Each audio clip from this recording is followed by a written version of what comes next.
Instituto Tecnológico Chetumal, materia Consultoría Empresarial, tema Naturaleza y objetivo de la consultoría, integrantes Nelly Pérez Hernández y Gloria del Rocío Pochi y Gerardo Fernando Hernández Santos. Se considera que la consultoría es un servicio profesional y especial y se destacan en varias características que se debe poseer ese servicio.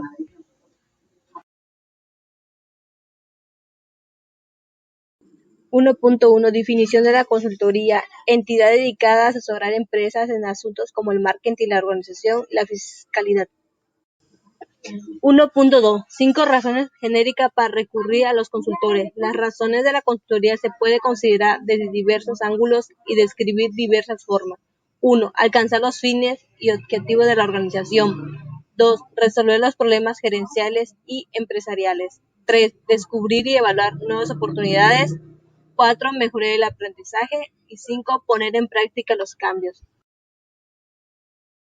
1.3 10 maneras principales de utilizar a los consultores. 1. Facilitación de información. 2. Facilitación de especialistas. 3. Establecimiento de contactos y vínculos comerciales.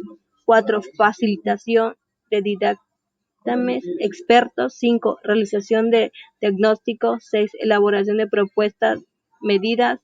7. Mejoramiento de sistemas y métodos. 8. Planificación y gestión de los cambios de la organización. 9. Capacitación y perfeccionamiento y directivos del personal y en general. 10. Prestación y asesoramiento personal. 1.4 Elementos fundamentales del método de la consultoría. Método de la consultoría aplicados a diversos tipos de problemas, organizaciones, entornos gerenciales y empresariales. Amplitud y alcance de los servicios de la consultoría. La consultoría de empresas tiene su origen en la evolución industrial, la aparición de la fábrica moderna y la transformación institucionales, sociales, conexas. Campo de los servicios prestados. Actualmente se puede pedir a los consultores de empresas profesionales que ayuden a resolver cualquier tipo de problema de gestión en cualquier tipo de tamaño de organización. Consultores internos. Una dependencia interna de la consultoría es la que se establece dentro de una organización. La consultoría de empresas y otras profesiones. Los consultores de empresas han invadido cada vez más nuevas esferas de servicios. Consultoría de empresa, servicios jurídicos, tecnología de la información.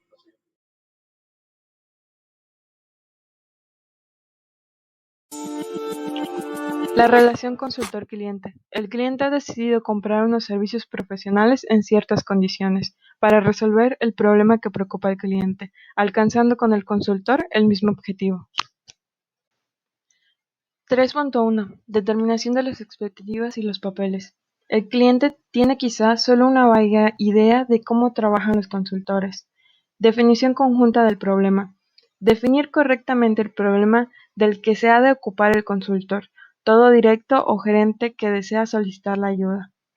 Resultados buscados. ¿Hasta dónde se debe llegar en la realización de una tarea convenida? Función del consultor y del cliente.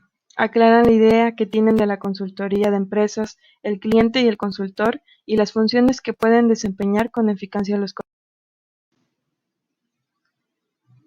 3.2 Relación de la colaboración. El grado y la forma de colaboración entre el cliente y el consultor diferirán de un caso a otro. Colaboración por un deseo compartido, de que gracias a la confianza y el respeto mutuo y a la comprensión de los papeles técnicos y humanos de la otra parte, la tarea de consultoría resulte una. Muchos consultores cometen el error de considerar y tratar automáticamente a la persona que está a la cabeza de la organización como su principal cliente. Por otro lado, sería asimismo un gran error el excluir a la alta dirección. Al contrario, se la debe tener informada y habrá que solicitar su apoyo antes de que sea demasiado tarde. Un auditor, un informante o un verdadero consultor de empresas debe averiguar quién tiene el problema y está deseoso de recibir ayuda, porque esa es la persona u organización que será su principal cliente.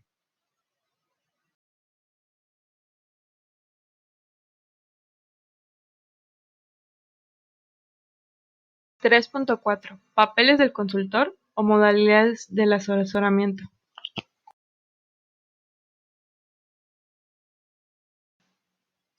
Papeles fundamentales. En la función del experto, el consultor ayuda al cliente proporcionándole conocimientos técnicos.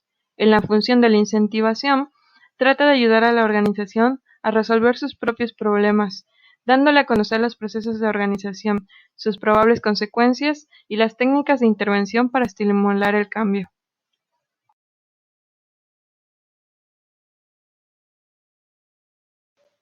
3.5. Afinamiento del concepto de defensor. Influir en el cliente. La defensa de posición o contacto consiste en tratar de influir en el cliente para que elija productos determinados o acepte valores específicos. La defensa metodológica influye en el cliente para que participe de forma activa en la solución de problemas y utilice ciertos métodos. Experto técnico.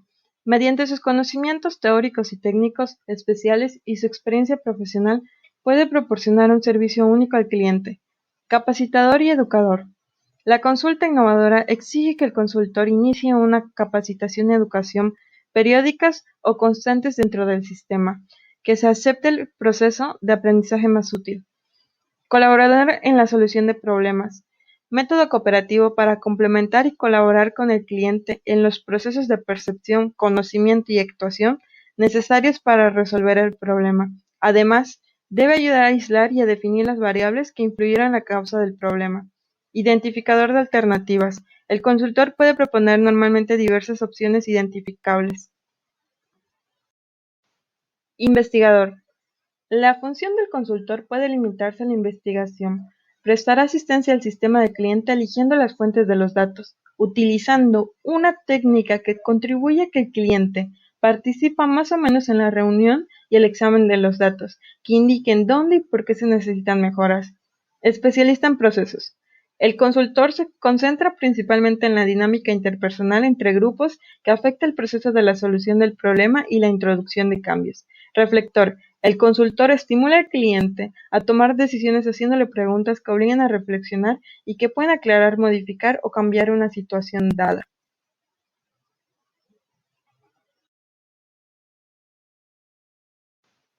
(3.6) Métodos de influir en el sistema del cliente.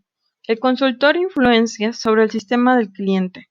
El consultor tiene que influir en el personal para obtener información, ganarse la confianza y el respeto y lograr que sus propuestas sean aceptadas y aplicadas. Demostración de los conocimientos técnicos. El consultor debe saber cómo ingresar en la organización cliente. La demostración de los conocimientos teóricos y prácticos interesa principalmente a las personas que tienen orientación técnica, que son expertas en la esfera del consultor.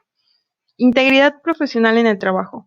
El comportamiento del consultor en el trabajo es observado muy atentamente por el cliente. Suelen provocar siempre muy buena impresión que el consultor muestre que está dispuesto a compartir sus conocimientos y métodos del trabajo. Establecimiento de una corriente de simpatía con el cliente. La confianza del cliente es una condición del éxito de la consultoría. El interés del consultor de los problemas del cliente debe ser auténtico y sincero, debe manifestar con hechos, no con palabras y promesas. Uso positivo de la persuasión. Se suelen proponer nuevas ideas o sugerencias y a continuación se señalan las razones en favor y en contra. Estos hechos a datos en apoyo de su postura. Se piensa que el consultor sabe de lo que habla y se le considera relativamente objetivo. Necesidad de una visión común. Una concepción compartida del objetivo. El consultor puede ejercer influencia mostrando entusiasmo por lo que se ha de hacer y la situación en que ello colocará a la organización. El método tiende a ser más eficaz cuando el consultor puede influir en varias personas. El recurso de la participación en la confianza. Implica el reconocimiento y la participación de otras personas, solicitándoles aportaciones e ideas, reconociendo el valor de sus sugerencias. Empleo de recompensas y sanciones. Puede ejercer influencia sobre las personas dándole o tirándoles ciertas cosas que parecen deseables, como el reconocimiento público.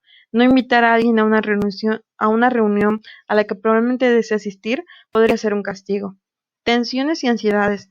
A menudo la presencia misma del consultor crea tensiones debido a que se especula sobre la causa oculta de su presencia y de los posibles resultados que podría perturbar la situación existente y repercutir en las posiciones e intereses de individuos.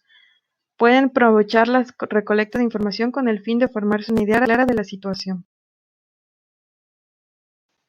3.7. El asesoramiento como un instrumento de la consultoría.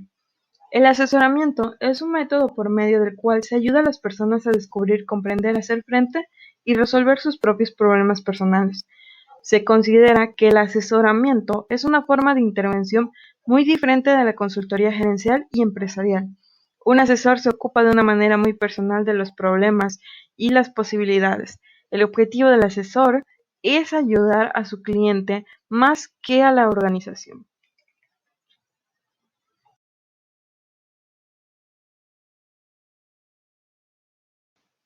La consultoría y el cambio.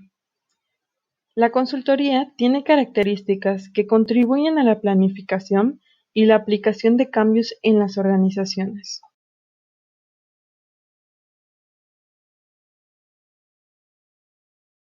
4.1. Índole del cambio. ¿Cómo se produce ese cambio? ¿Cuáles son sus causas y qué significación tiene para un director?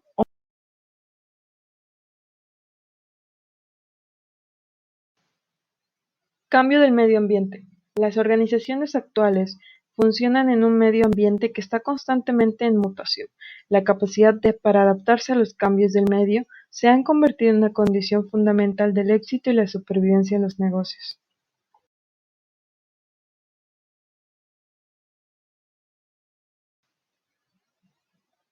Los cambios de la organización.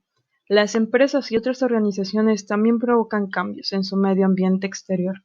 Por ejemplo, produciendo y vendiendo nuevos productos y servicios que acaparan una parte considerable del mercado, lanzando y dando publicidad.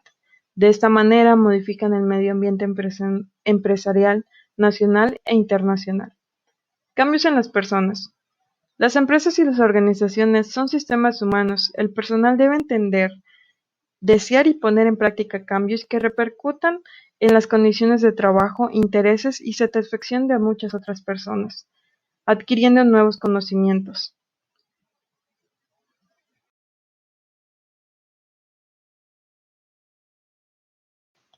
Resistencia al cambio. El obstáculo que a menudo se opone al cambio es que la palabra cambio asusta a muchas personas.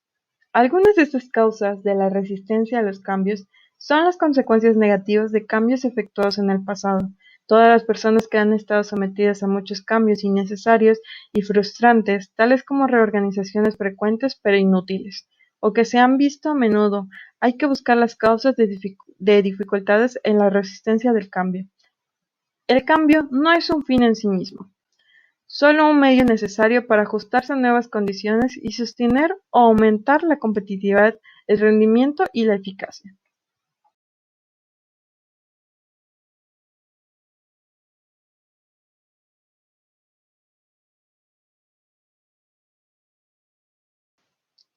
Cuatro punto dos. ¿Cómo enfocan las organizaciones el cambio? ¿Cambio planificado o no planificado? La mayoría de estos cambios no se puede en realidad controlar plenamente. Es posible adoptar medidas preventivas para evitar o atenuar las consecuencias negativas de los cambios evolutivos. Por ejemplo, la necesidad de reparar o sustituir el equipo o de reemplazar a los gerentes. Cambios impuestos o participativos. En la práctica empresarial, la dirección decide e impone muchos cambios en la organización. No obstante, el cambio impuesto desde una posición de autoridad puede causar insatisfacción y resentimiento. Es posible que desaparezca cuando se suprima la fuente del poder o la falta de unos castigos y sanciones adecuados. Sin embargo, no todo cambio impuesto es necesariamente malo.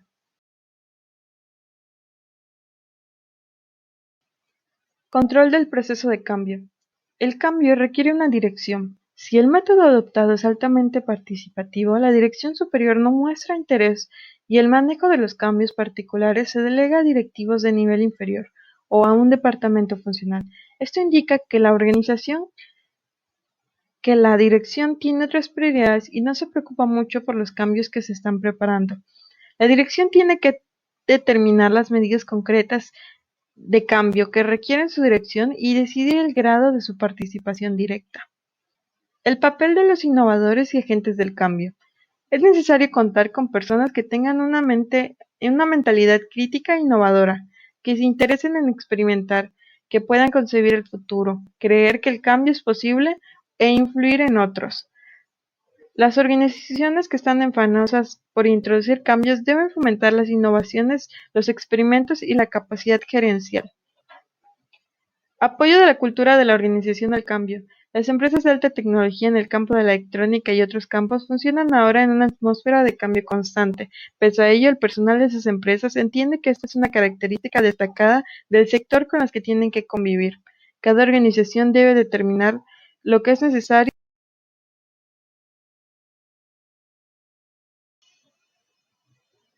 La necesidad de obtener apoyo para el cambio. Un método general útil para conseguir apoyo y reducir resistencia suele consistir en pedir al personal que participe de forma activa en un esfuerzo de cambio en todas sus etapas. Esto ayuda a crear un ambiente en el que el personal asume como propia la propuesta de cambio.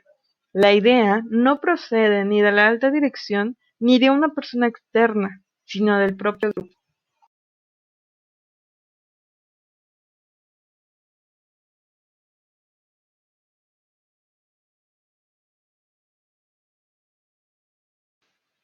Atraer la atención a la necesidad del cambio. La forma más eficaz de despertar la atención inmediata consiste en crear un estado de ansiedad. Se consigue evacuar un edificio con suma rapidez si se anuncia que se ha colocado en él una bomba. El uso constante del método tiende a ser contraproducente si el personal que es objeto de tales amenazas termina por dejar de prestarles atención, sobre todo si los acontecimientos anunciados no progresan. Obtención de apoyo para propuestas concretas. Suele ser necesario mencionar algunos aspectos negativos del plan propuesto, además de los aspectos más positivos. Esa técnica debilita toda contrapropuesta que pueda surgir después. Personalidades integrantes del grupo. Al tratar con individuos o grupos pequeños, existen a veces posibilidades de recurrir a miembros del grupo para propiciar el proceso del cambio. Los individuos serenos, seguros y que tienen cierto grado de amor propio parecen ser capaces de influir en otros que no poseen esas características. El consultor debe aprovechar de oportunidades.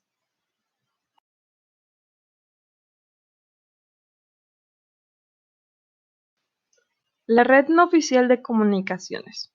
Los rumores que crecen a falta de comunicaciones oficiales a menudo pueden contrarrestar el uso apropiado de la misma red. ¿Cómo afrontar las objeciones al cambio?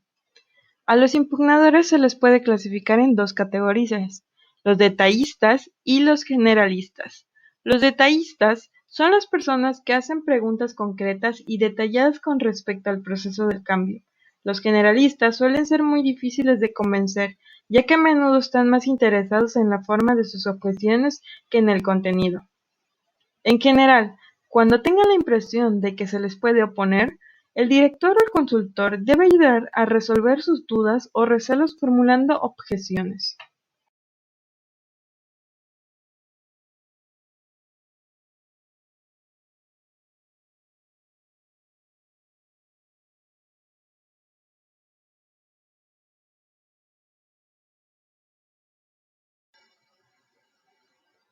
4.4. Control de los conflictos. Las estrategias básicas para reducir los conflictos entre grupos requieren el establecimiento de metas sobre las que se puedan poner de acuerdo para restablecer una comunicación válida entre ellos. Se debe señalar un enemigo común.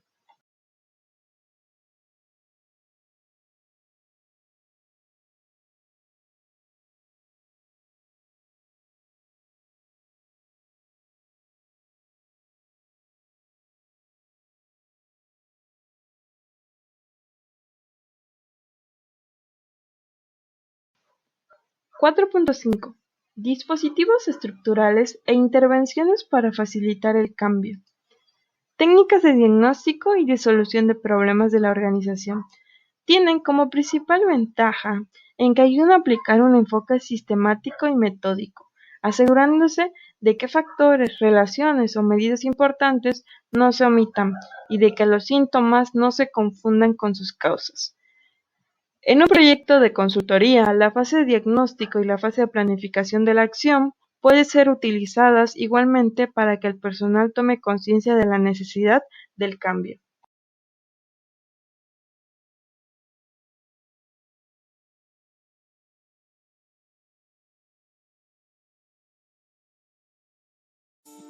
Hola, bienvenidos al tema 5, la cultura de la consultoría. En este tema trataremos diferentes aspectos y características de la cultura. La cultura se define como un sistema de valores, creencias y tradiciones, colectivamente compartidos y normas de comportamiento de un grupo de personas.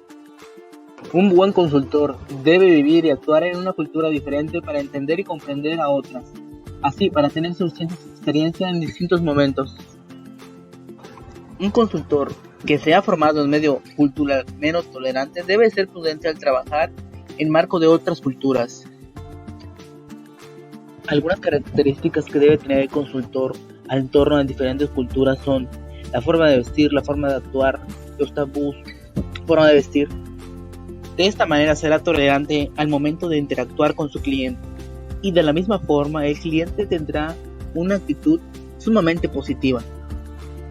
Todo profesional pone sus conocimientos y su experiencia a disposición de los clientes, a los que presta servicios a cambio de una remuneración.